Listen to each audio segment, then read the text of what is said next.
طبعا عندي ذن الدجاجات كاركات 4. انا ما اخلي الجواهن بيض لانه عنده مفقسه. تعالوا شوفوا ايش لقيت جواهن، شو اسمع نوز جواهن. فلما ما اجيت ادور، هاي 1، هاي 2، هاي 3، وهاي 4 بعد جواهن. طبعا هاي البيضة يمكن ناسيها هنا مدفونة ومطلعاتها وقافات عليها، وطالع هذا الكتكوت. هسه هذا الكتكوت وين اوديه خطيه؟ والله ما ادري. زين اذا بقى وياهن هاي السقايه عاليه ما يقدر يشرب مي، فهسه هذا على موده راح اسوي لهم بكان واختار له وحده من الامهات، لان هسه عنده 4 امهات، يعني 4 امهات ابوها. هسه جوا هذا ينام، جوا هاي، جوا ديش، لان كلهم قافات عليه.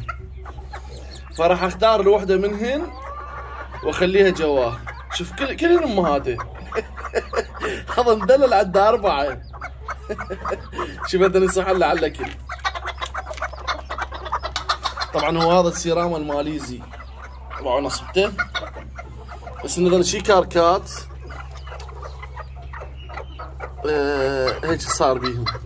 طبعا ذا خليت لهم بياضات حتى شنو ما ينفرن ابنهم، لانه لا هاي قفت وهاي ما اشوف شي جواها خاف ينفرنه.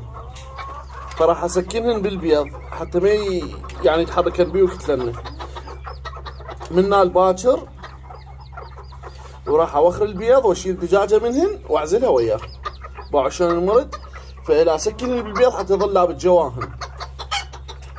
شوف شلون ينضرب باعوا، ما يصير يديوتشي وما يصير وياه هواي امهات لان يمردنه.